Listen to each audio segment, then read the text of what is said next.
Bonjour, bienvenue dans ce live du dimanche 27 mars 2022. Je vous prie de vous connecter et de connecter ce live. Alléluia, afin qu'il puisse bénir au moins une personne. Alléluia. Merci. En attendant, on va écouter un chant de notre bien-aimée sœur Faveur Moukoko qui a interprété la chanson de notre frère Patrice Moussoko. Je veux être comme Jésus. Bienvenue. Connectez-vous, connectez ce live. Et je crois de tout mon cœur, il bénira au moins une personne. Alléluia. Que Dieu nous bénisse, que Dieu vous bénisse. Alléluia. Gloire au Seigneur. Écoutons. Merci Jésus.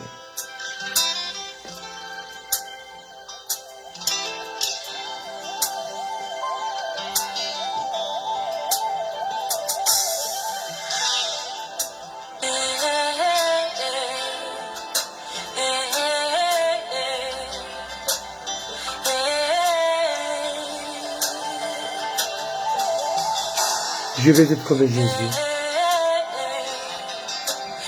C'est mon désir le plus profond.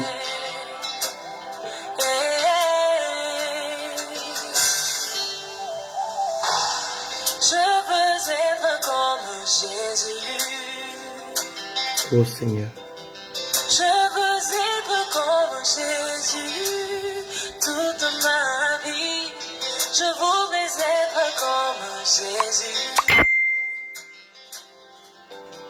Je veux être comme Jésus toute ma vie.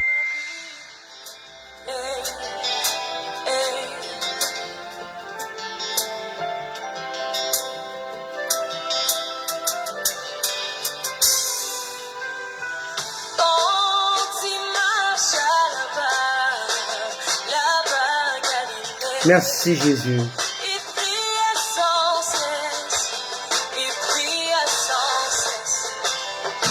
Lui qui était la parole faite chair. À combien plus fort sont moi, emmené dans le péché. Je voudrais prier comme Jésus.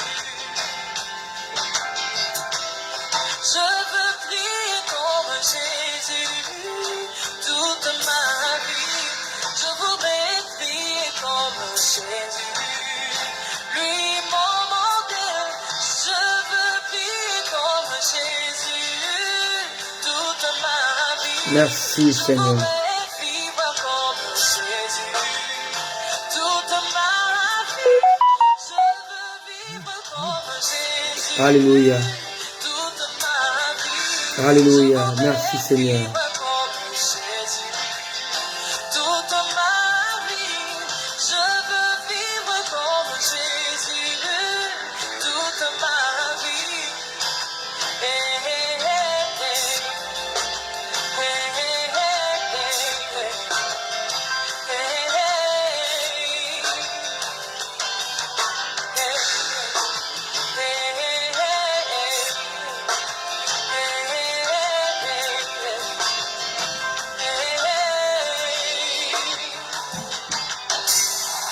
Quand il marche à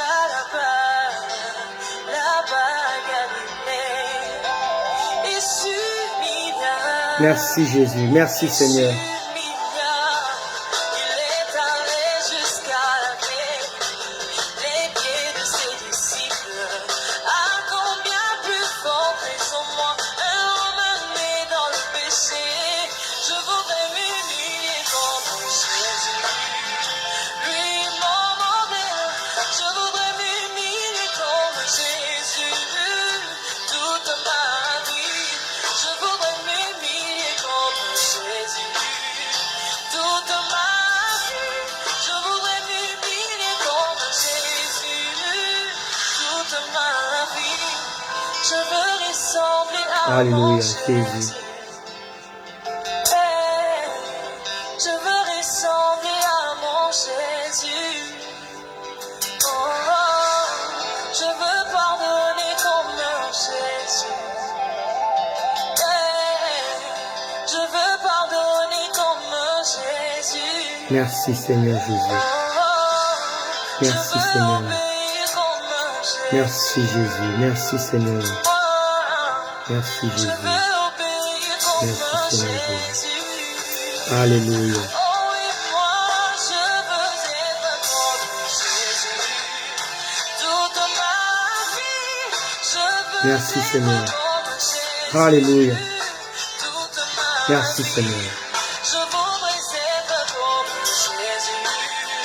Toute ma vie, je veux être comme Jésus. Toute ma vie.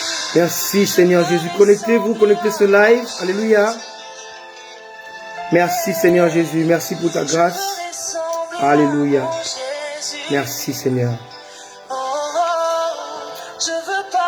Gloire soit rendue à notre Seigneur Jésus. Merci Seigneur. Alléluia. Je veux pardonner comme Jésus. Alléluia. Merci Jésus. Merci Je Jésus. veux obéir comme Jésus. Merci Seigneur. Obéir comme Jésus. Je vais être comme Jésus toute ma vie. Alléluia. Merci Seigneur Jésus. Merci Jésus. Merci pour ta grâce. Merci pour ta bonté Seigneur. Merci. Merci Seigneur pour tout ce que tu fais Seigneur. Merci Jésus. Merci Seigneur. Alléluia. Alléluia. Merci Jésus. Merci Jésus. Merci Seigneur. Merci Jésus. On va écouter encore un chant. Le temps que les gens se connectent. Alléluia. Et partagent.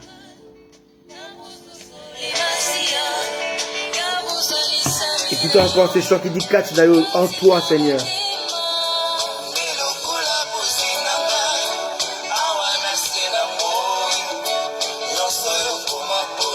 Merci Jésus.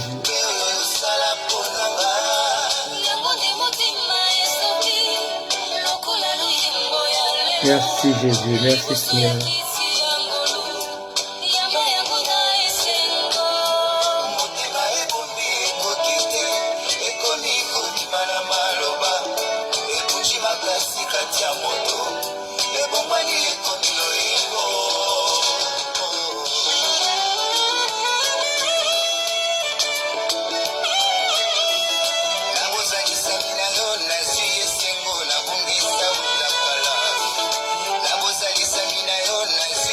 Savourez ce moment dans la présence de Dieu. Merci Seigneur. Merci Jésus. Merci Jésus.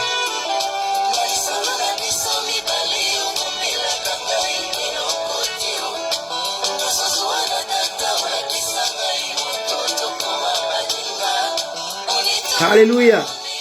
Merci Seigneur. Alléluia. Merci Jésus.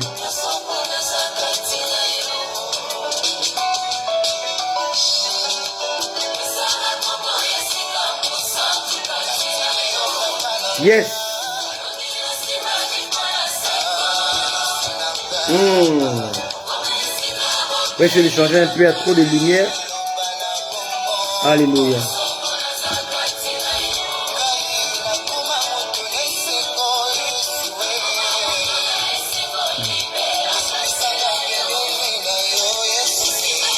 Merci Jésus. On va essayer de changer un peu, de décaler. Parce qu'il y aura trop de lumière ici.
Alléluia, partagez, partagez.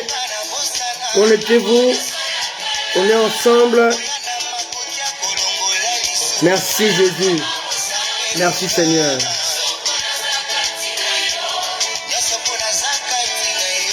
Merci Seigneur.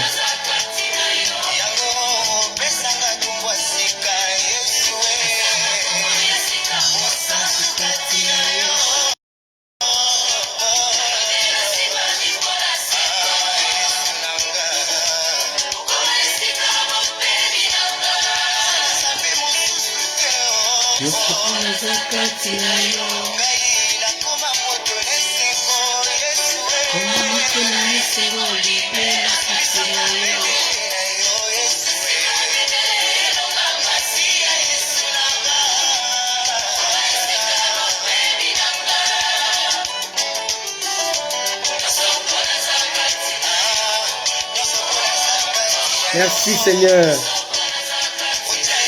Merci Jésus.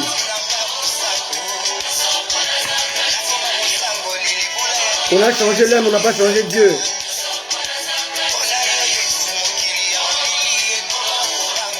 Dieu est le même lien aujourd'hui éternellement.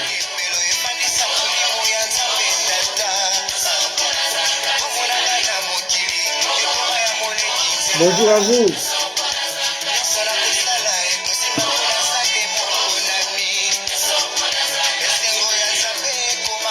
Bienvenue à vous, bonjour.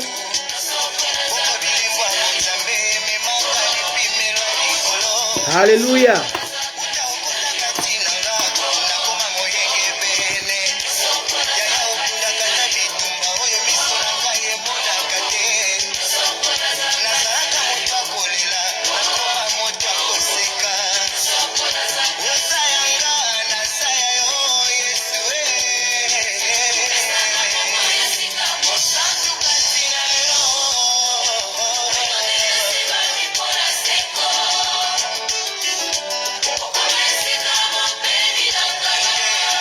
Alléluia.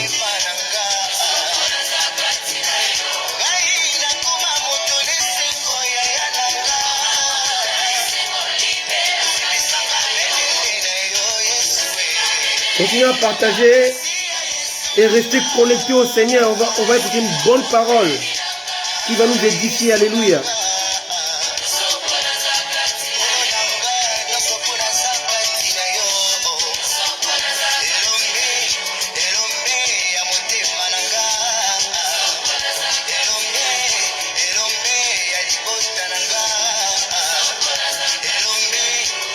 Merci Jésus.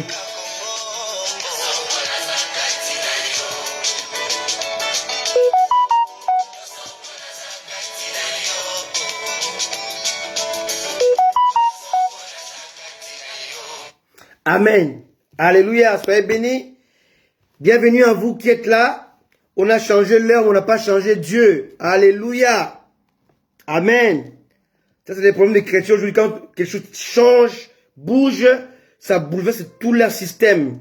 Dieu reste le même aujourd'hui et éternellement. Alléluia.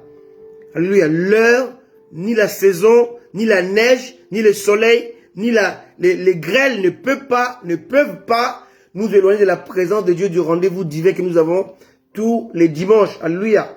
Gloire soit rendue à notre Dieu. Aujourd'hui, nous sommes dans le 11e numéro de notre thème principal, les mystères de chiffre 3. Alléluia. Aujourd'hui, c'est notre 11e édition, 11e série. Et aujourd'hui, dans cette 11e série, on va partager sur le sous-thème de 3 contre 3. Alléluia. Je salue tous qui sont là. Je salue Maman Pascaline depuis la Belgique. Depuis les États-Unis. Je salue ma bien-aimée Solange Elia depuis Paris, la France. Je salue mon épouse depuis mes côtés. Je salue mes enfants. Je salue tous qui sont là et tous qui vont se connecter pendant et au cours de ce live et qui vont suivre ce live en différé. Bienvenue à vous. Et je vous assure qu'aujourd'hui, on va partager un message 3 contre 3. C'est un message qui est très, très poignant, très capital. Pour nous, on va comprendre quelle est l'alchimie de la rédemption. Comment Dieu a fait pour nous apporter la rédemption. Nous autres qui sommes qui sommes sauvés aujourd'hui, qui sommes en Christ. Amen. Alors, voilà pourquoi je vais parler de 3 contre 3. Amen. Satan va utiliser 3 atouts pour nous éloigner de Dieu. Et Dieu aussi va utiliser un atout, mais scindé en 3 parties, pour combattre les 3 atouts de Satan, pour nous rapprocher de lui. Alléluia. Donc, il y aura 3 atouts contre 3 atouts de Dieu. Alléluia. C'est très important, ne confondez pas les atouts avec les armes. Alléluia.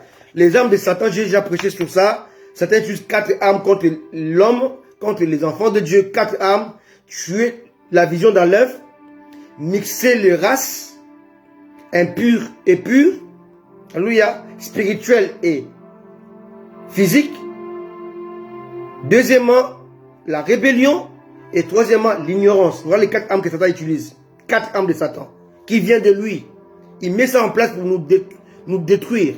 Pour nous déchoir de notre identité chrétienne ou identité adamique. Identité christique. Par contre, ici, il n'est pas question de 3 armes de Satan. Mais de 3 atouts. Satan va utiliser ce qui existe déjà. Ce qui a été mis en place dans la volonté souveraine de Dieu. Pour nous éloigner de Dieu. Et Dieu va utiliser aussi 3 atouts pour nous rapprocher de lui. Voilà, il y aura 3 contre 3. 3 face à 3. Alléluia. C'est très important. Alléluia. L'équivoque étant ôté, on peut maintenant lire la parole de Dieu pour comprendre ces choses. Alléluia. Gloire soit rendue à notre Seigneur, notre Dieu. Amen. 3 contre 3. Oh, gloire à Dieu. Gloire au Seigneur. Merci Jésus. Je ne sais pas si j'aurai le temps de finir ce message parce qu'il est assez long. Mais je vais donner ce que Dieu a mis sur mon cœur aujourd'hui. Et là, on va s'arrêter. Bienvenue à vous. Depuis là où vous êtes. Et que Dieu vous accorde sa grâce et sa bonté. Au nom de Jésus. Amen. Alléluia. Je disais donc que Satan utilisait 3 atouts. Pour égarer.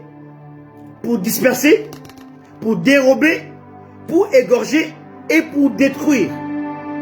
Mais Dieu utilise aussi sa propre nature, qui est l'amour. Dieu est amour. Et dans l'amour de Dieu, Dieu va utiliser 3 atouts. Premièrement, l'amour répandu. Deuxièmement, le sang répandu. Troisièmement, l'esprit répandu, qui vont combattre les atouts de Satan, le péché, la loi et la mort. Alléluia. L'amour a été répandu par le Père. Le sang a été répandu via le Fils. Et le Saint-Esprit a été répandu après la résurrection et l'ascension du Fils. Amen. C'est très important. Amen. Alléluia. Salut à toi ma fille Ruth depuis les États-Unis. C'est très important. Donc les 3 atouts de Satan pour nous éloigner de Dieu, le péché, la loi, la mort. Les 3 atouts de Dieu, l'amour répandu, qu'on appelle Dieu a tant aimé le monde, il a donné. L'amour c'est donner et se donner. Quand j'aime, je donne et je me donne. Quelqu'un me comprend? C'est très important. Le sang répandu, c'est pour justifier. Et l'esprit répandu, c'est pour régénérer. C'est très important. Lisons l'écriture dans le livre des Romains. Alléluia, c'est très important. Romains 5. On va commencer par le verset 12.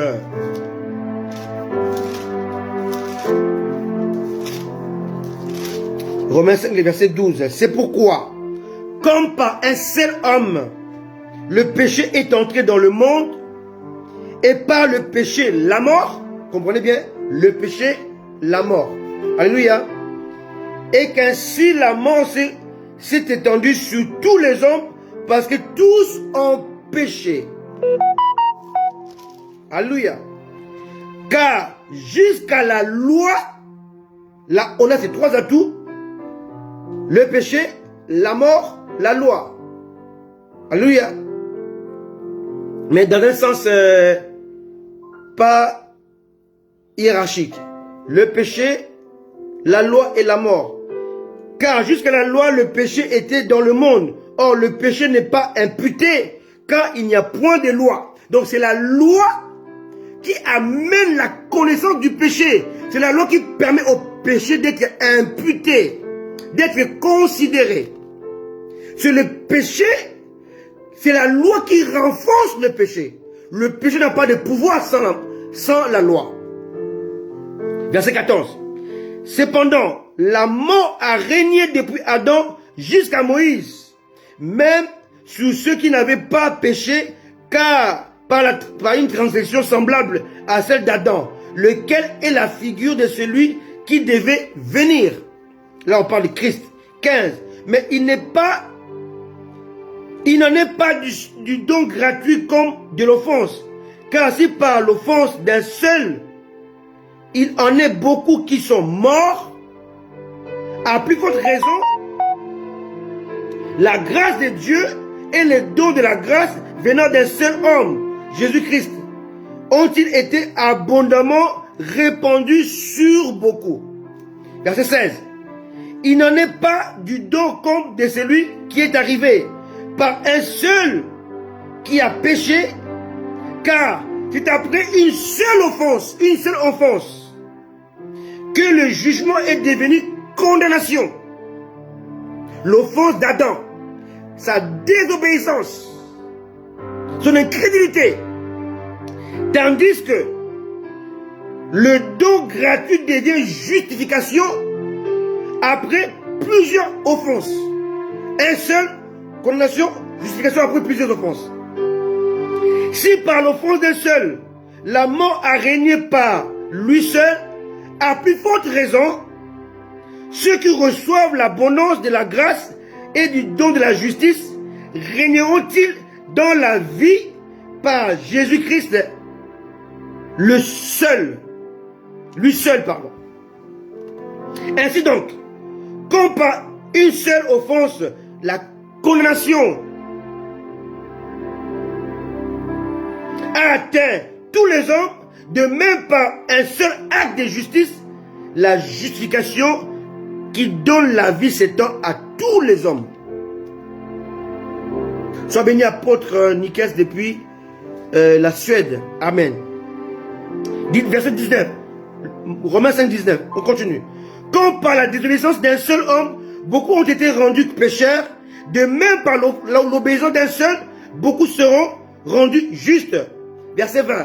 Or, la loi est intervenue pour que l'offense abonde. Mais là où le péché a abondé, la grâce a surabondé. Afin que, comme le péché a régné par la mort, le règne du péché, c'est par la mort. Ainsi la grâce règne par la justice pour la vie éternelle par Jésus-Christ notre Seigneur. Lisons Romains 6, verset 1. Qui dirons-nous donc? Demeurons-nous dans le péché afin que la grâce surabonde? Loin de là. Nous sommes morts au péché. Comment vivions-nous encore au péché, dans le péché? Ignorez-vous que nous tous qui avons été baptisés en Jésus-Christ, c'est en sa mort que nous avons été baptisés. Alléluia. Lisons les versets 6. Sachant que notre vieil homme a été crucifié avec lui afin que le corps du péché soit réduit à l'impuissance. Pour que nous ne soyons plus esclaves du péché. 7. Romains 6, 7. Car celui qui est mort est libre du péché. Celui qui est mort est libre du péché et délivré du péché. Parce qu'il ne pêche plus. Alléluia. 8. Or, si nous sommes morts avec Christ, nous croyons que nous vivrons aussi avec lui, sachant que Christ, ressuscité des morts, ne meurt plus. La mort n'a plus de pouvoir sur lui. Car il est mort et c'est pour le péché qu'il est mort Une fois pour toutes, il est revenu à la vie et c'est pour Dieu qu'il vit. Lisons surtout un peu les versets. Allons-y, regardez le verset 14. Car le péché n'aura point de pouvoir sur vous, puisque vous êtes non sous la loi, mais sous la grâce. Alléluia. Amen. C'est très important. On va voir ici que Satan va se servir de 3 atouts pour nous éloigner de Dieu, pour nous disperser, pour nous dérober notre identité, pour nous égorger et pour nous détruire. 3 atouts. Le péché, la loi et la mort. Les 3 sont liés. S'il n'y a pas de loi, il n'y a pas de péché. Parce que dans Jean, il est dit, dans 1 Jean, il est dit que, clairement, que le péché, la transgression de la loi, le péché c'est la transgression de la loi. Alléluia. Clairement.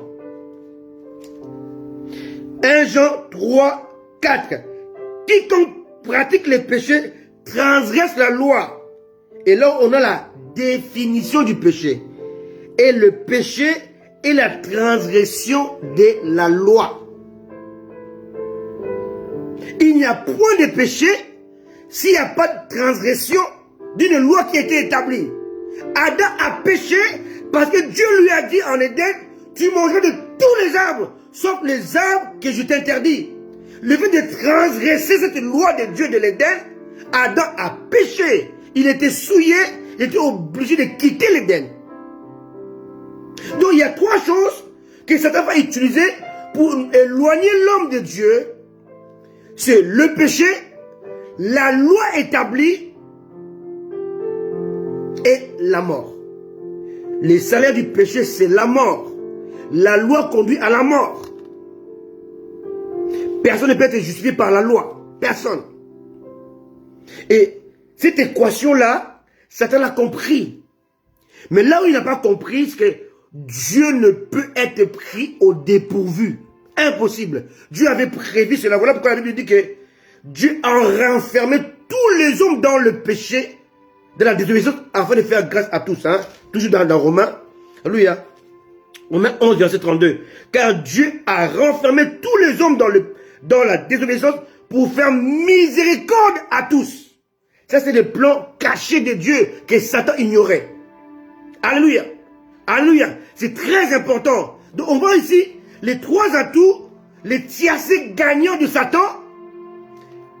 Péché, loi et mort. Voilà pourquoi vous tous qui embrassez la loi, vous tous qui veulent retourner dans la loi de Moïse, à pratiquer la loi de Moïse, vous êtes perdus.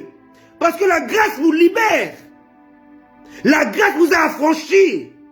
La grâce vous libère de ces pièges, de ces tiers du diable. Le péché, la loi et la mort.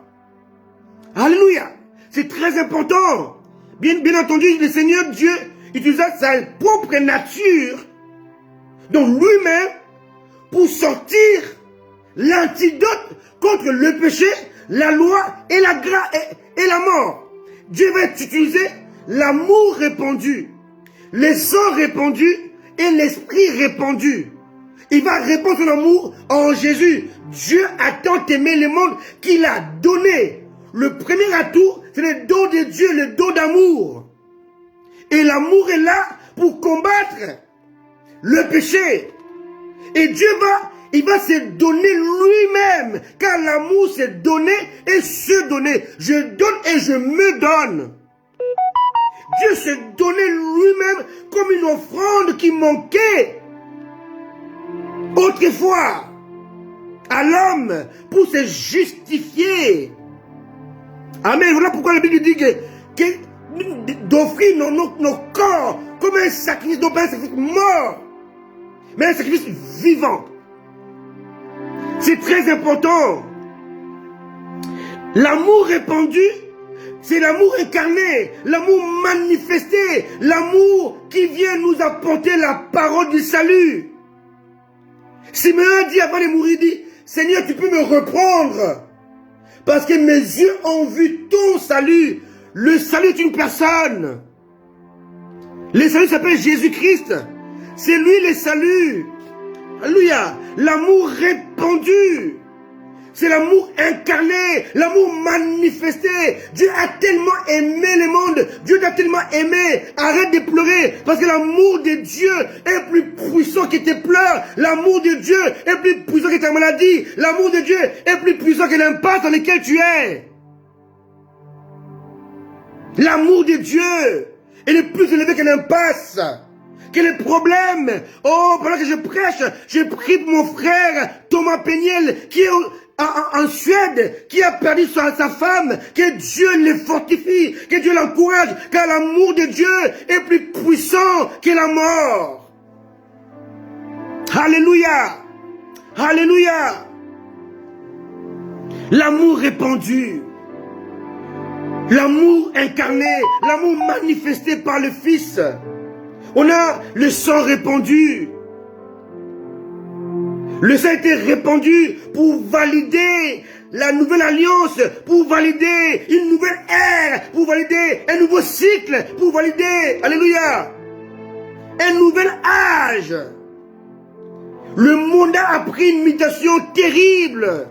Quand vous voyez ce qui se passe dans le monde aujourd'hui, en Russie, en Ukraine, où on voit la bataille entre Poutine et le président des États-Unis, la bataille qui va prendre la tête des nouvel ordre mondial. Vous le voyez sous vos yeux. Il est question ici, dans cette guerre, qui va prendre le leadership du nouvel ordre mondial.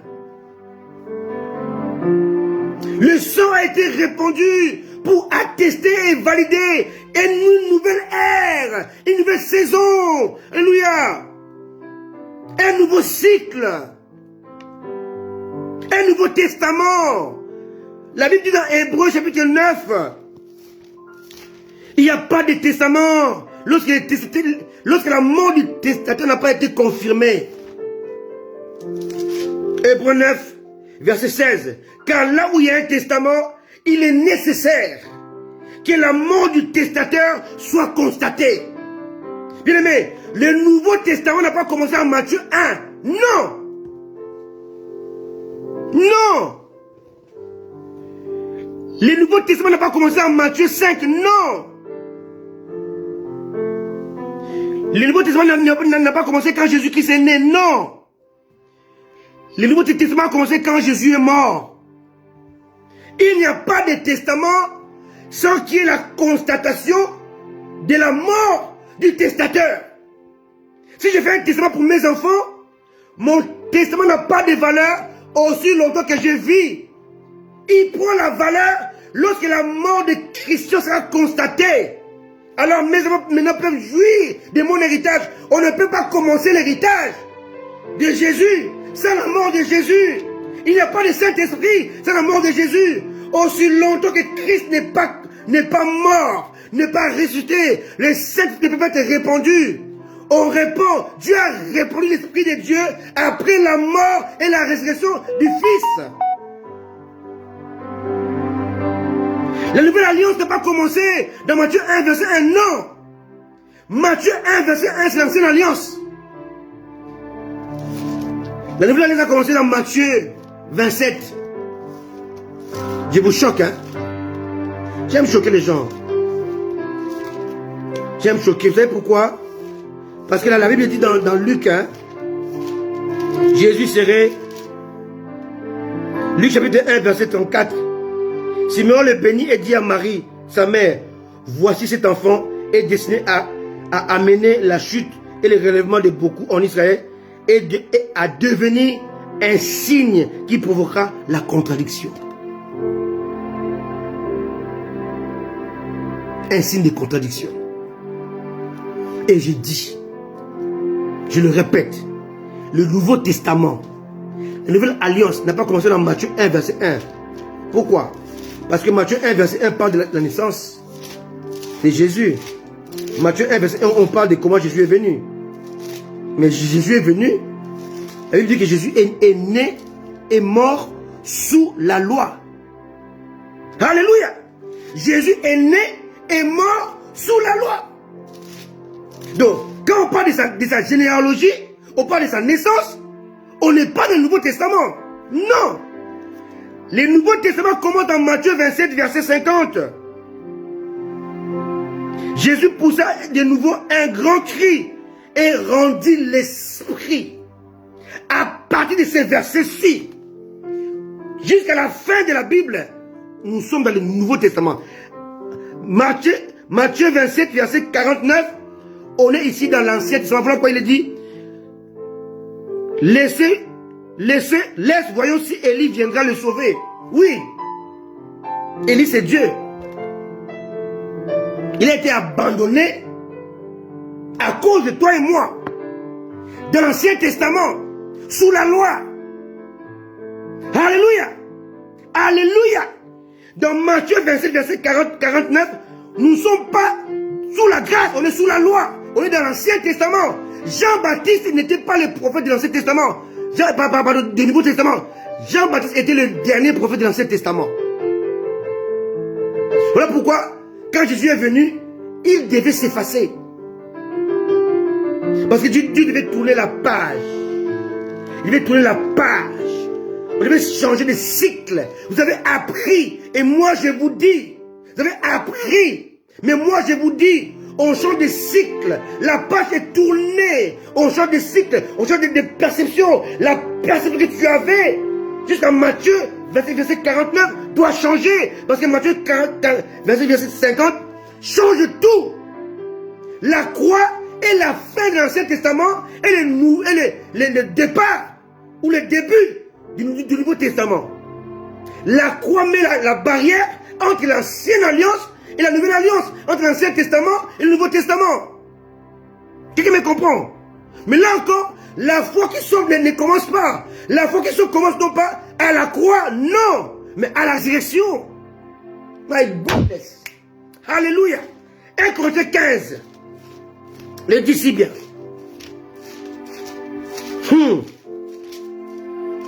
1 Corinthiens 15.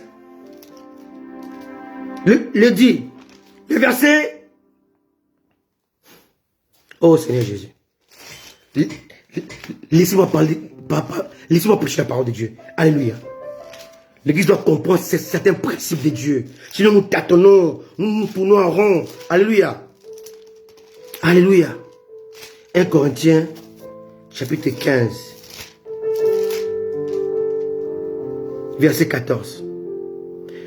Et si Christ n'est pas ressuscité, notre prédication est donc vaine. Et votre foi aussi est vaine. Il se trouve même que nous sommes des faux témoins à l'égard de Dieu, puisque nous avons témoigné contre Dieu qu'il a ressuscité Christ, tandis qu'il ne l'aurait pas ressuscité si le monde ne ressuscite pas, ne ressuscite point. Car, verset 16, car si le monde ne ressuscite point, Christ non plus n'a pas été ressuscité. Christ non plus n'a pas été ressuscité. Et si Christ n'a pas été ressuscité, et si Christ n'est pas ressuscité, votre foi, donc notre foi est vaine. Vous êtes encore dans le péché. Et par conséquent, aussi, ceux qui sont morts en Christ sont perdus. Quelqu'un me comprend? Donc la foi qui sauve commence non pas à la mort de Jésus, mais à sa résurrection. La foi que nous prêchons commence à la résurrection. Mais la nouvelle alliance commence à la croix. C'est tout. Le testament n'est pas valable si la mort du testateur n'a pas été constatée. Le constat a été fait dans Matthieu verset 50. Voilà pourquoi on vous parle de le voile était déchiré. Pourquoi le voile était déchiré? Parce que, en fait, les Juifs cachaient un secret. Le secret, c'était l'arche de l'alliance. Les enfants d'Israël, le peuple de Dieu, les gens qui venaient en Israël en pèlerinage, croyaient que l'arche était dans le temple. Or, l'arche a disparu en 586 avant Jésus-Christ. Le deuxième temple n'avait pas d'arche. L'arche a disparu depuis ces années-là, 586 avant jusqu'à aujourd'hui. On ne sait pas où elle se trouve. Certains pensent qu'elle se trouve dans le monde du temple, là où il y a la mosquée El-Aqsa en Israël. Aujourd'hui, on ne sait pas où se trouve l'arche. L'arche a été cachée par Jérémie et c'est écrit dans la parole de Dieu. Jérémie chapitre 3 verset 12. Pardon, Jérémie chapitre 3 verset 16. Comme Jean 3 16. Jérémie 3 verset 16, on parle de la disparition de l'arche. Pourquoi l'arche devait disparaître? Parce que l'arche devait prendre le corps. L'arche devait se transformer en être humain. L'arche était l'image de Dieu lui-même. L'arche devait disparaître parce que Jésus devait apparaître. Oh my goodness. Alléluia. Je dis que l'arche devait disparaître parce que Jésus devait apparaître.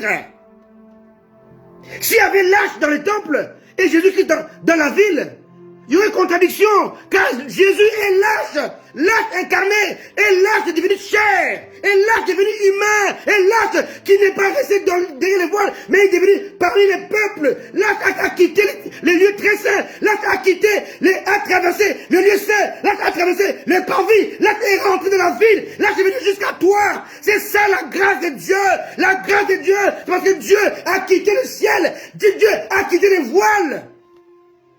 Et Dieu a traversé. Il vient jusqu'à toi. Voilà pourquoi les voiles étaient déchirées. Pas pour que les gens voient l'arche, parce que l'arche n'existait plus. L'arche a disparu depuis 586 avant Jésus-Christ. Un demi-siècle. Alléluia. Alléluia. Alléluia. Près de 600 ans avant Jésus-Christ, l'arche de Dieu n'est plus visible jusqu'aujourd'hui en 2022. Les Juifs ont préparé tous les ustensiles. Ils ont refait les chandeliers. Ils ont refait la table des pains de provision. Ils ont refait l'autel de parfum. Ils ont refait l'autel de rein. Ils ont tout refait. Ils ont même trouvé les vaches rousses pour consacrer les sacrificateurs. Ils ont tout retrouvé, sauf l'arche de Dieu. Alléluia. Mais ils oublient qu'on n'est pas dans le même cycle. L'arche de Dieu n'est plus dans les temples bâtiments, mais l'arche de Dieu est dans les temples humains. Il se trouve en toi. Tu es l'église. Tu es le temple de Dieu. Tu es l'édifice de Dieu. Tu es l'habitation de Dieu. Voilà pourquoi l'arche ne peut pas être en dehors de toi, en dehors de l'église. L'arche est dans toi, en toi. L'arche de Dieu. C'est Christ manifesté. L'arche a pris la chair. L'arche a pris les jambes, l'arche a marché, l'arche a quitté les temples, l'arche a quitté les temples bâtiments, il est venu dans les temples humains, dans lesquels abrite les dieux tout-puissants. Tu n'es pas n'importe qui, tu possèdes et tu transportes l'arche de Dieu, la présence de Dieu. Mon terme c'est 3 contre 3. 3 atouts de Satan pour t'éloigner de Dieu et 3 atouts de Dieu pour te rapprocher de Dieu. D'un côté, Satan utilise le péché, la loi et la mort. De l'autre côté, Dieu utilise, alléluia, l'amour répandu, le sang répandu, l'esprit répandu. My goodness, alléluia. Et là, ces 3 atouts maintenant vont restaurer tout ce qui a été souillé jadis. Quelqu'un ne comprend? Le sang répandu est là pour valider une nouvelle ère, un nouveau cycle, une nouvelle dispensation, une nouvelle perception. On ne peut plus voir Dieu comme on voyait au temps de Moïse. On ne peut plus voir Dieu comme on voyait au temps d'Abraham. On doit voir Dieu comme Jésus nous l'a enseigné. Alléluia. Alléluia. L'heure vient. Elle est déjà là. Où on n'ira pas dans les montagnes chrétiennes. Arrêtez les manguenguengue. Arrêtez les montagnes. Les montagnes n'abritent plus Dieu. C'est fini ça. Les temps ont changé. La saison a changé et la mentalité doit changer. Arrêtez de chercher Dieu dans les montagnes. Dieu n'est plus dans les montagnes. Dieu est en toi. Dieu habite en toi. Avant tout, dans la loi, il fallait aller chercher Dieu. Mais sous la grâce, c'est Dieu qui vient te chercher. C'est différent. Tu peux aller chercher Dieu et ne pas le trouver. Mais là, c'est lui qui te cherche. Il sait où tu habites. Il connaît ton nom. Il sait où tu dors. Il sait où tu te trouves, où tu te caches. Il sait. Quelqu'un dit, il faut une noire. Sous la mer noire. Dans la nuit, Dieu la voit. La grâce, ce n'est pas toi qui cherches Dieu. C'est Dieu qui te cherche. C'est ça la grâce. Alléluia. Merci Jésus.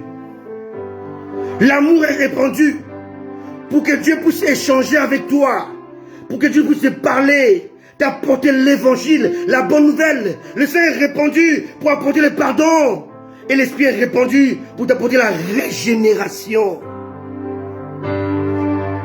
L'appartenance à Dieu. Romains, Paul dit dans Corinthiens, celui qui n'a pas l'esprit de Dieu ne lui appartient pas. Ton appartenance à Dieu, ce n'est pas à cause du don de l'amour. Non.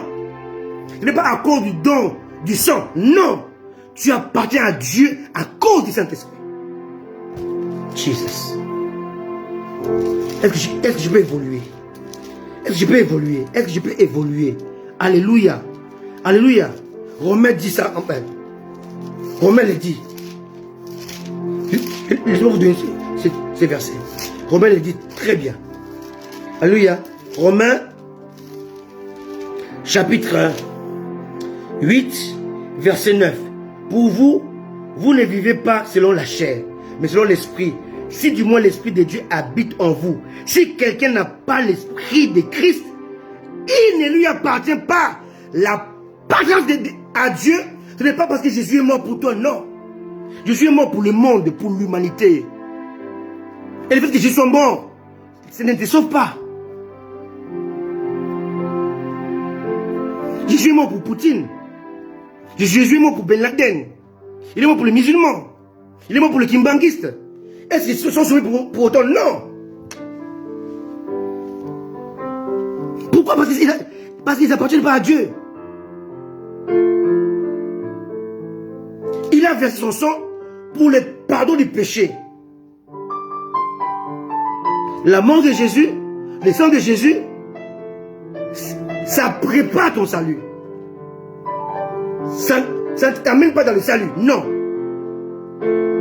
Si tu t'amènes dans le salut, c'est ta foi en Jésus, par le Saint-Esprit, qui convainc le monde du péché. Donc, si tu n'as pas l'Esprit de Dieu, tu n'appartiens pas à Dieu. Par conséquent, tu ne peux pas être sauvé.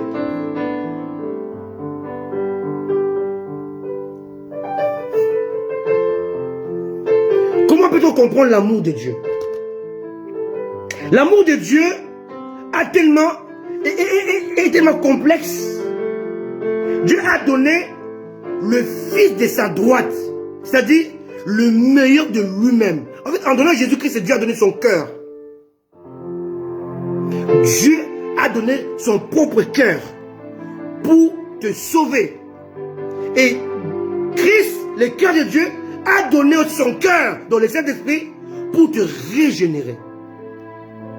Pour que maintenant tu puisses appartenir à Dieu pour toujours. C'est très important. Donc le salut est justement la conséquence de l'amour manifesté, révélé, répandu de Dieu. Alléluia. C'est très important. Voilà pourquoi la Bible dit, Jésus a dit, je suis le chemin, la vérité et la vie. Il n'a pas dit, je suis la vie. Le chemin et la vérité, non. Le chemin qu'il faut emprunter, la vérité qu'il faut rencontrer, découvrir, embrasser, et la vie qu'il faut posséder.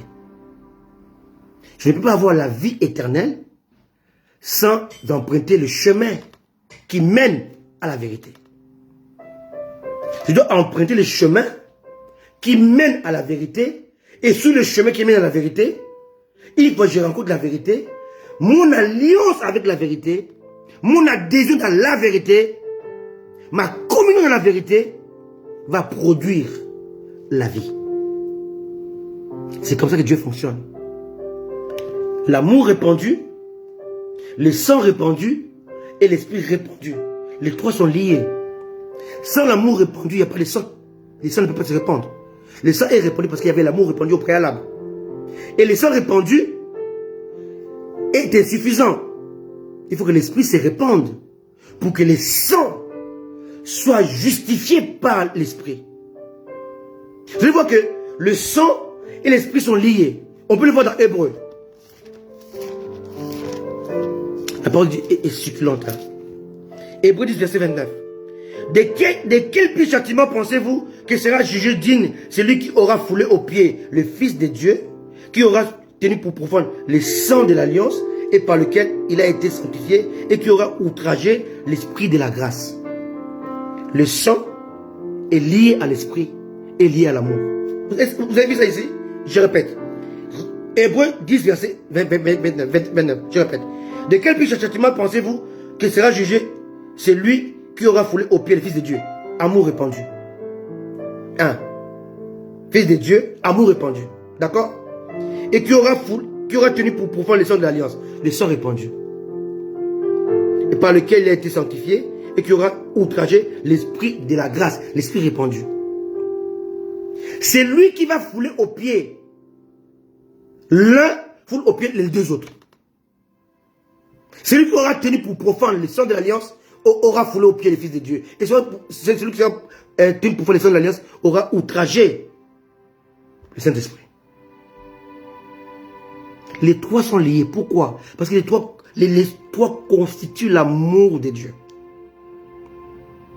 L'amour de Dieu, c'est l'amour répandu, les sangs répandus et l'esprit répandu. Vous voyez pourquoi on dit que les gens qui vont faire ça, Hébreu 10, verset 29, ils seront condamnés. Verset 31 dit, c'est une chose terrible de tomber entre les mains du Dieu vivant. Pourquoi? Parce que tu auras foulé aux pieds le Fils de Dieu, l'amour répandu, tu auras foulé aux pieds le sang répandu, et tu auras outragé l'esprit de la grâce. Terrible. Alléluia. Est-ce que je peux encore avancer? J'ai encore du temps. Il me reste encore 10 minutes. Ou même 15 minutes. On va avancer. On va comprendre ce thème que j'ai intitulé 3 contre 3. 3 atouts de Satan contre 3 atouts de Dieu. On va voir que Satan a été avalé. Le péché a été avalé par l'amour. La loi a été avalée par le sang. La mort a été avalée par l'esprit. Terrible. Alléluia. On a compris l'amour répandu. Et c'est de comprendre la valeur du sang versé. Le sang de Jésus-Christ nous apporte 4 réconciliations. Rappelez-vous, lorsque Adam a péché, Dieu lui a dit une chose. Et ça, quand Jésus a versé le sang, Jésus a réparé ça. Amen. Je vais trouver ça. Alléluia. Adam pêche.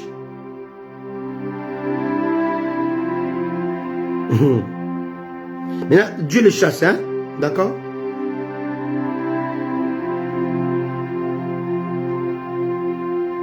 Chapitre 3, verset 17. Dieu dit à l'homme, puisque tu as écouté la voix de ta femme et que tu as mangé de l'arbre au sujet duquel je t'avais donné cet ordre, tu ne mangeras point, le sol sera maudit à cause de toi. Le sol, c'est l'environnement. Alléluia. C'est à la force des peines que tu en tireras ta nourriture tous les jours de ta vie. Il te produira des épines et des ronces et tu mangeras de l'herbe de champ. C'est à la sueur de ton visage que tu mangeras du pain jusqu'à ce que tu retournes dans la poussière d'où tu as été pris, car tu es poussière et tu retourneras dans la poussière. Ici, Dieu maudit le sol à cause du péché. Mais quand le sang a coulé, Jésus a mis fin à cette malédiction du sol. Jésus a annulé la malédiction de l'environnement. Voilà pourquoi moi, Christian, je dis que la mort de Jésus-Christ, le sang versé, a apporté 4 réconciliations. Première réconciliation, Jésus a commencé par nous rapprocher de Dieu parce qu'on était séparés d'avec Dieu. Réconciliation avec Dieu. Première réconciliation. Deuxième réconciliation, c'est avec nous-mêmes. Parce qu'on est là. Des fois, tu en veux à Christian. Christian en veut à Christian vieille nature. Tu lui en veux quand il t'a poussé dans le péché. Tu lui en veux quand il a commis des choses abominables. Il y a des gens aujourd'hui qui commettent qui sont liés parce qu'ils se détestent. Alléluia. Il en veut sa vieille nature, sa vieille vie. Quelqu'un me comprend? C'est très important. Tu en veux à toi-même. En toi, il y a une confusion. Il y a une division spirituelle en toi. Tu t'en veux à toi-même. Et la mort de Jésus, le sang versé, t'a réconcilié avec cette division qui est en toi. En toi, il y a les ça, les moi et les surmoi. Et les trois sont divisés. Tu es dans la contradiction. Tu t'en veux toi-même. Jésus est venu pour libérer, pour te réconcilier avec toi-même. Alléluia. Troisièmement, Jésus est venu te réconcilier avec ton prochain. Avec l'autre. Avec ton vis-à-vis. Et quatrièmement, Jésus est venu te réconcilier avec l'environnement. Il a mis fin à cette malédiction d'Adam, de l'Éden.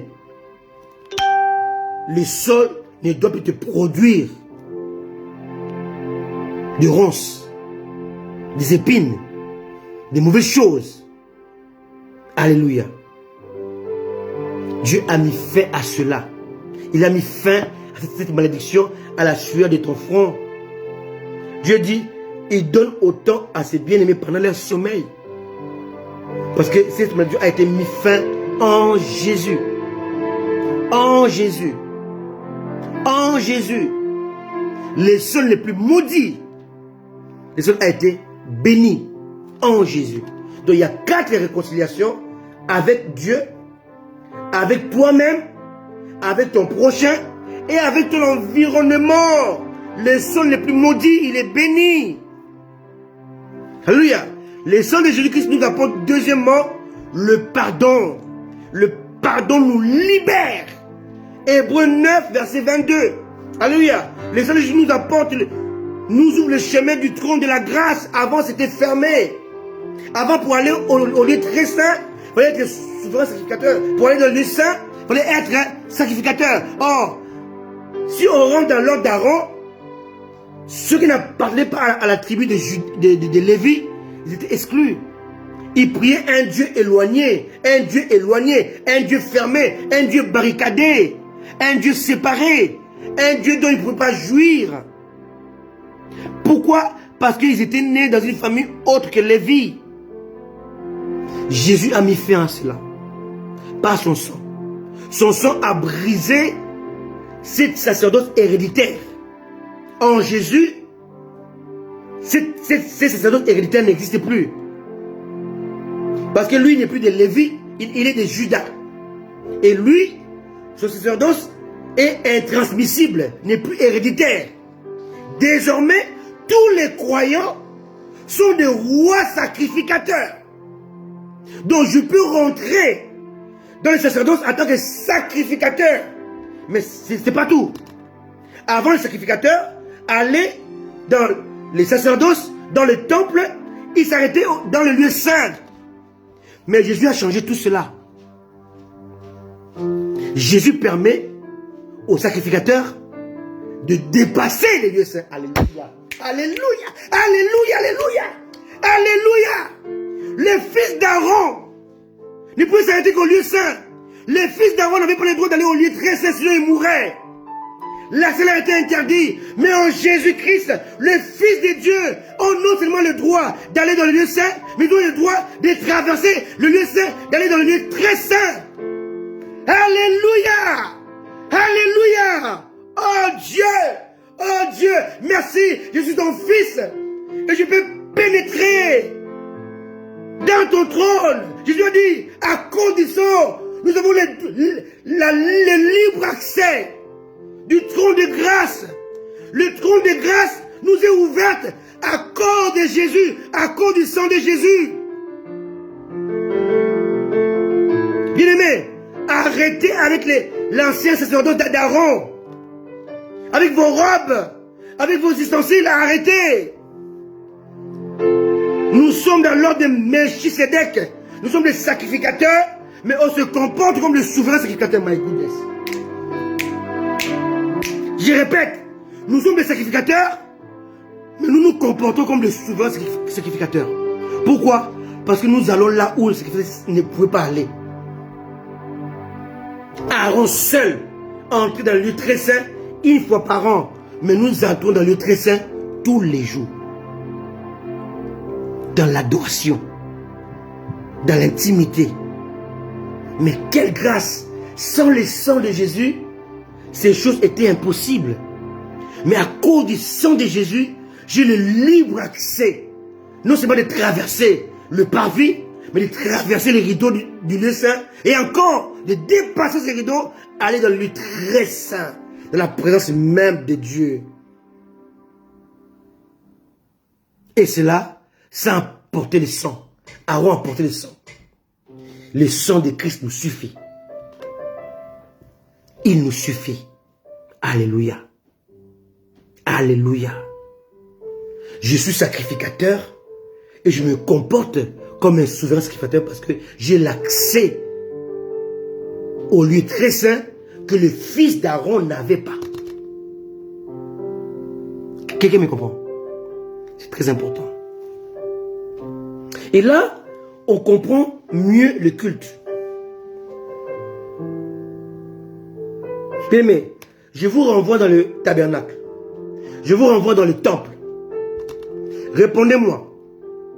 Dans ces deux sanctuaires, est-ce que vous trouvez des chaises? Non. Est-ce que le peuple rentre? Non. Ni dans le tabernacle, ni dans le temple, le peuple avait le droit d'accès. Quand on dit que Jésus-Christ a cherché les gens du temple, mais attendez, lisez la parole de Dieu. Les gens n'étaient pas rentrés dans le lieu saint. Non, ils étaient dans le parvis. Dans le tabernacle, dans le temple, il n'y avait même pas une chaise. Et le peuple n'avait pas le droit d'entrer. C'était un sacrilège. C'était un peuple héréditaire. Héréditaire de la tribu de Lévi. Mon frère, ma soeur, vous qui prêchez, vous n'êtes pas des Lévi. Non. Vous n'êtes pas des Lévites. Non. C'est terminé ça. La croix a aboli tout cela.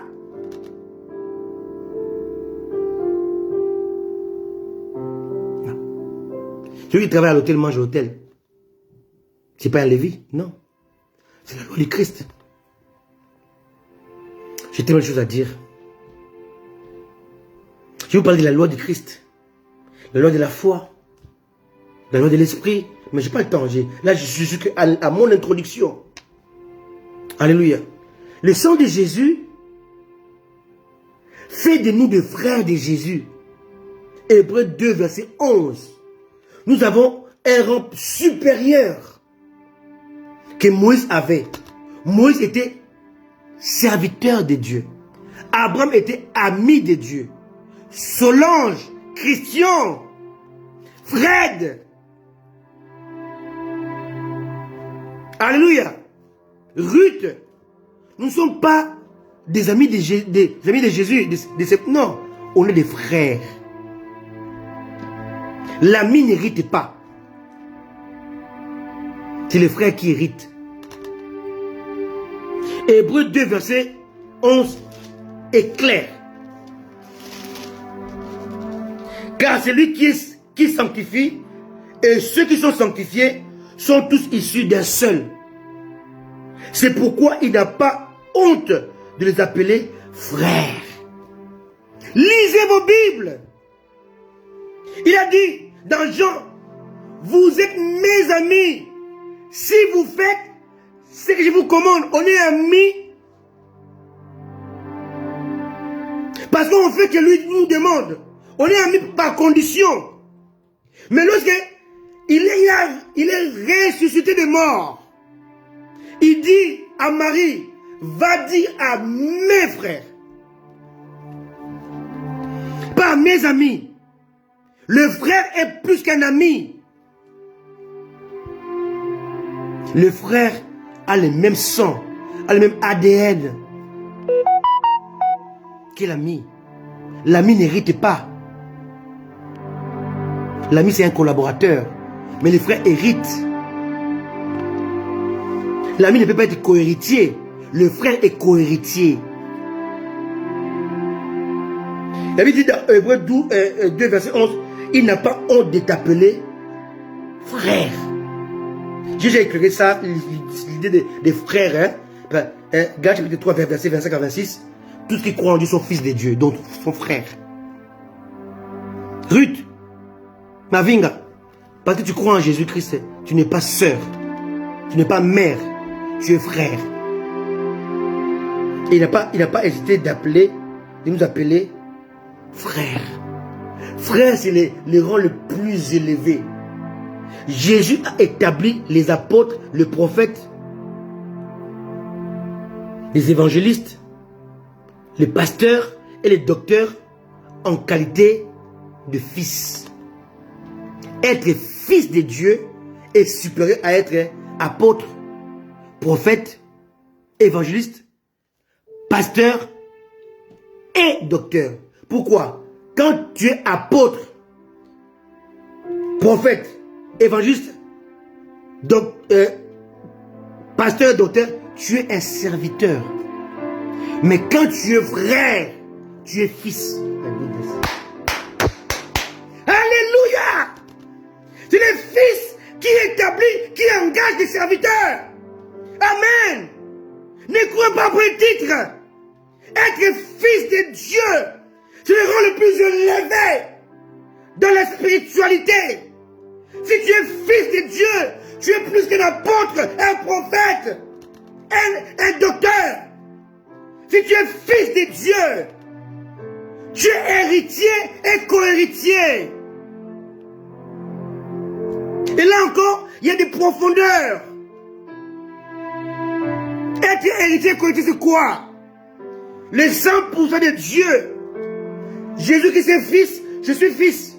Il a 50, j'ai 50.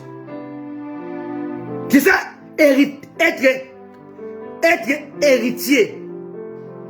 Être co-héritier, c'est quoi? Maintenant, on parle maintenant entre frères.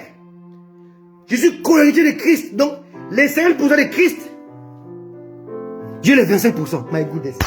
Alléluia! Non seulement, j'ai les 50% du Père. Christ a 50% en tant qu'héritier, mais je suis en plus co-héritier de Christ. Donc, ces 50% de Christ, il me donne les 25%. En définitif, et ayant les deux qualités d'héritier et co-héritier, j'ai 75%. 50 en tant qu'héritier et 25 en tant que co-héritier. Pourquoi avons-nous peur? Pourquoi allons-nous chercher les marabouts dehors? Pourquoi allez-vous chercher qu'on vous impose les mains? Mon Dieu, tu es héritier. Tu as 50%.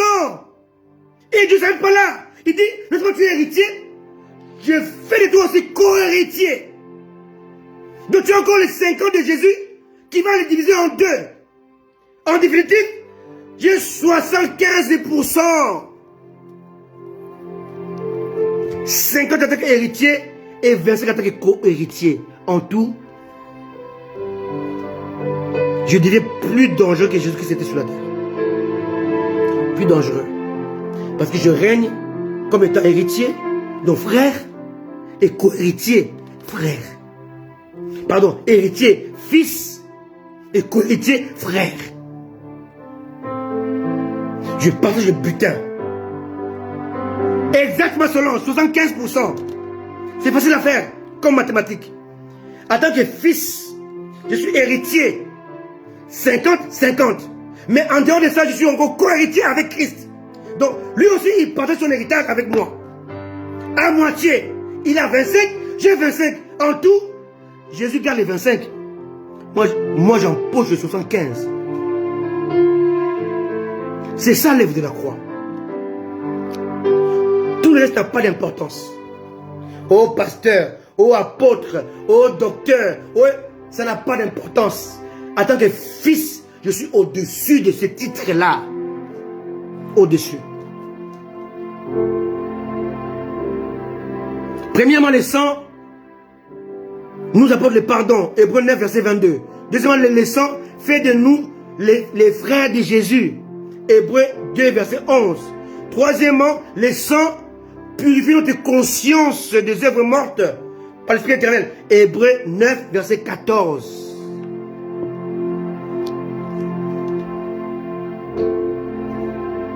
Le sang apporte le pardon. Hébreux 9, 22. Le sang fait de nous des frères de Jésus-Christ.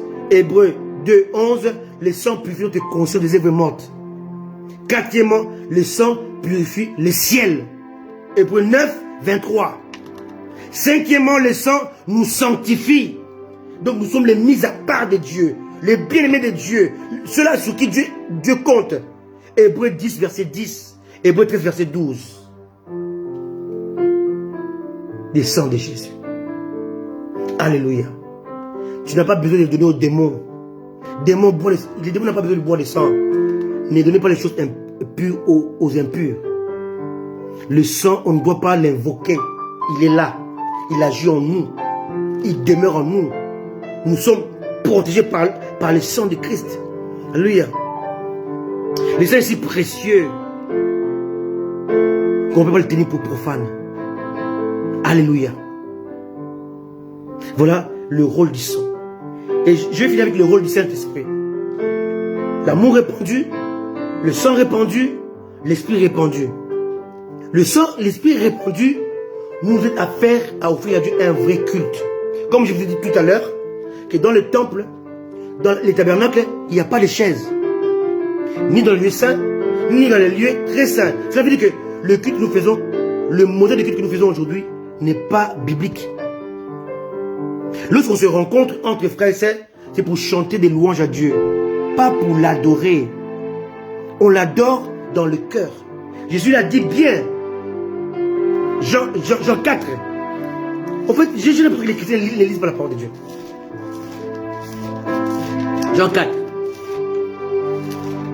Il a dit, l'heure vient, et il est déjà là.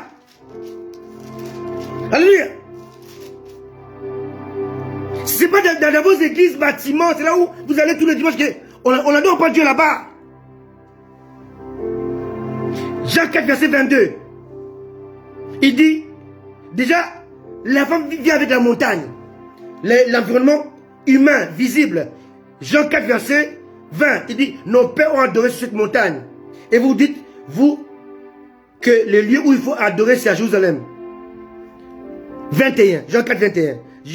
Jésus, femme, lui dit Jésus, crois-moi, l'heure vient et elle ne sera, l'heure vient où et ce ne sera ni sous cette montagne, ni à Jérusalem, que vous adorez le Père. Jésus brise les lieux. Il brise l'environnement. Il les détruit ça. 22. Vous adorez ce que vous ne connaissez pas. Nous adorons ce que nous connaissons. Car le salut vient des Juifs. Quand Jésus-Christ parlait ici, les temples étaient encore là. Mais aucun Juif rentrait dans les temples pour les adorer. Quelqu'un me comprend? Il dit, mais aucun Juif. À part la lignée de Lévi qui allait dans le lieu saint. Et à part les choses qui allaient dans le lieu très saint. Donc, adorer Dieu était limité au parvis. Et Jésus maintenant brise les systèmes temple-bâtiment, temple visible. Il détruit ça. Alléluia. Vous adorez celui que vous ignorez. Verset 23. Jésus dit, mais l'heure vient, et elle est déjà venue. Elle est déjà là. Où des vrais adorateurs, pas les adorateurs, les vrais, ceux qui auront compris ce message, adoreront le Père en esprit et en vérité, car ce sont là les adorateurs que le Père demande. Dieu est esprit. Il faut que ceux qui l'adorent en esprit et en vérité. En d'autres versions, il faut que ceux qui l'adorent avec le Saint-Esprit et avec l'enseignement de Jésus. L'enseignement de Jésus, c'est quoi? Matthieu 6. Rentre dans ton cœur, ferme la porte. Le culte est individuel et personnel. On n'adore pas Dieu dans l'ensemble. On adore Dieu d'une manière individuelle et dans l'intimité. Quand vous partez dans vos assemblées, vous n'adorez pas Dieu. Vous allez pour louer Dieu et lui donner les actions de grâce. Mais l'adoration est primordiale et le principe même de la vie chrétienne. Mon Dieu. Le culte a été souillé parce que nos pasteurs n'ont pas compris le vrai culte que Jésus est venu inaugurer. Le vrai culte s'est fait dans l'intimité. Or, l'intimité ne peut pas accomplir le culte si ton corps n'est pas livré comme un sacrifice vivant. Romains chapitre 12, verset 1 et 2. On ne peut pas comprendre le vrai culte. On ne comprend pas. C'est pas un principe. L'amour répandu, le sang répandu, l'esprit répandu. C'est la compréhension de ces trois principes que je prêche aujourd'hui qu'on comprend comment offrir à Dieu un culte.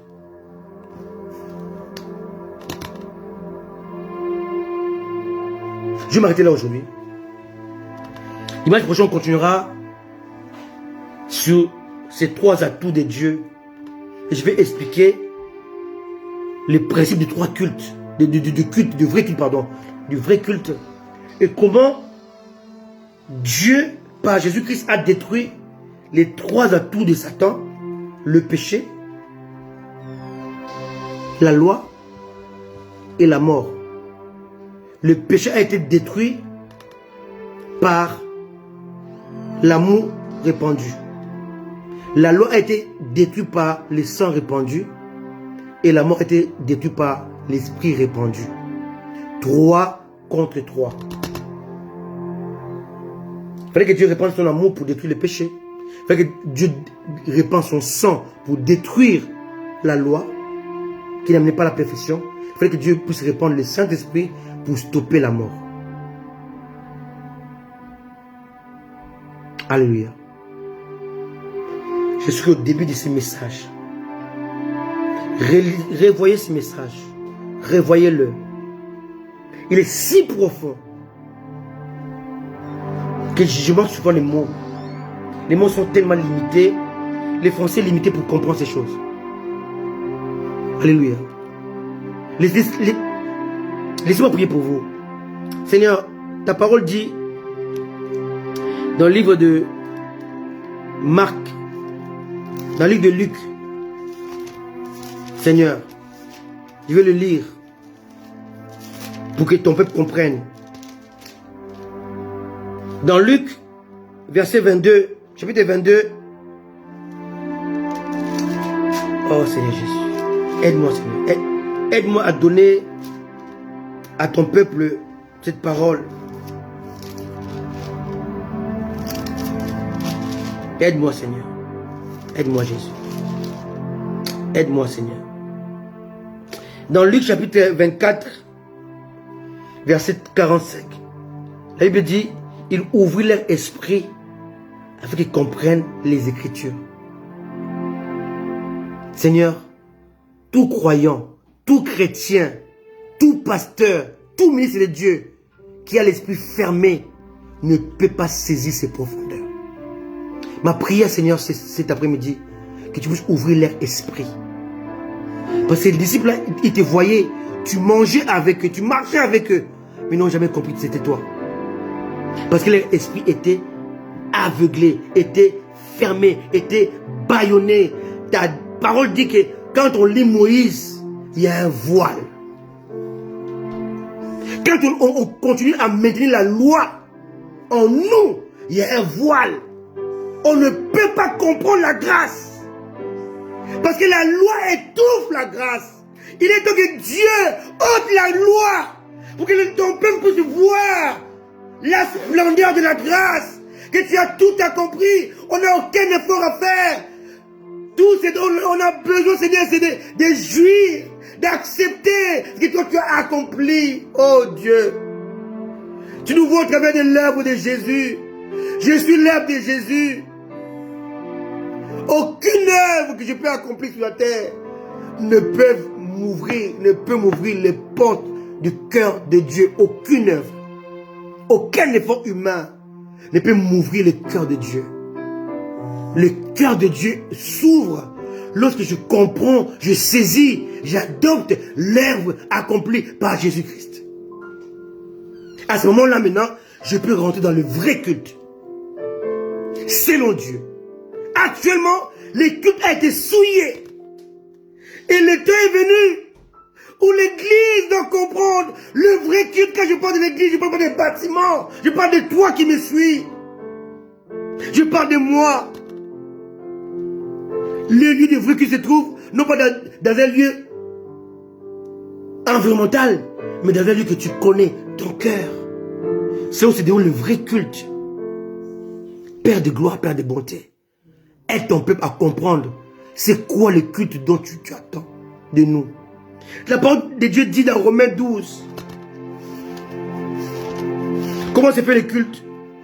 Oh Seigneur, aide-nous Seigneur, s'il te plaît, aide-nous à comprendre ces choses. Tu as dans Romains 12. Romains 12 dit,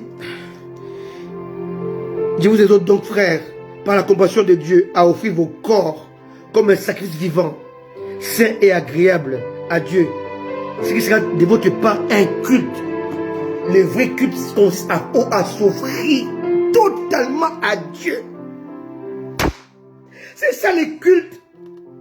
On ne peut pas accomplir un vrai culte si on ne s'offre pas à Dieu. Le vrai culte, c'est s'offrir à Dieu. Jésus a donné à Dieu. Le vrai culte, il s'est donné lui-même. Tu ne peux pas faire un culte sans te donner toi-même. Impossible. Oh Dieu, oh que l'écaille tombe des yeux de tes enfants, Seigneur. Car nous sommes des fils.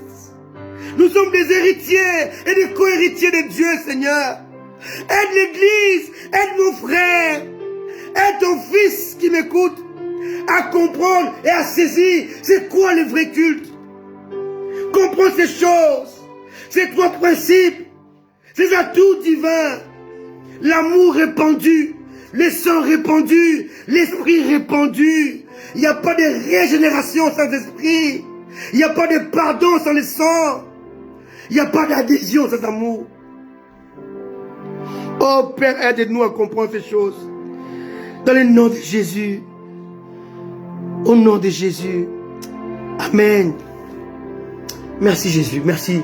Merci pour ta parole Seigneur, merci. Merci à vous qui êtes là, qui assistez à cet enseignement tellement puissant qui va changer votre vie. Si vous la comprenez. Soyez bénis. Je vous aime. Je vous aime beaucoup. Et je vous demande de revoir ce message. De le revoir une fois, deux fois. Car il est tellement profond et puissant. Comme le dit si bien mon ami Solange. Ce message est tellement profond. Revoyez-le. Il y aura la suite. Oui, je viendrai avec la suite. Je vous parlerai des lois. Je vais vous parler de la loi du Christ. Comment la loi du Christ a écrasé les lois du monde, a écrasé la loi du péché et la loi de la mort. Chaque étape que je vous ai dit consiste en une loi. Le péché a une loi. La mort est une loi. Le péché est une loi. La mort est une loi. La loi est une loi. Jésus-Christ est venu pour écraser la loi du péché, la loi de Moïse et la loi de la mort. Et sa loi de Christ est subdivisée en deux autres lois. Qui fait encore, on a trois lois. La loi de Christ, la loi de la foi et la loi de l'esprit. Loi de Christ, loi de la foi, loi de l'esprit. Loi de la foi plus loi de l'esprit égale loi de Christ. Donc en fait, il y a ces trois lois qui vont briser trois lois. Loi de Christ, loi de la foi, loi de l'esprit va briser loi du péché, loi et loi de la mort. Alléluia. Soyez bénis, je vous aime. Moi et mon épouse élue, on vous promet de vous apporter la parole pure, sans mixage, sans mélange. Soyez bénis. N'oubliez pas, dans 2 minutes, il y a le live de notre ami, notre frère, notre papa, Dr Anthony Mobejo. Allez dans son site, dans son Facebook, suivez ses messages. Il parle bien de la part de Dieu. Soyez bénis. Ciao. Bye bye.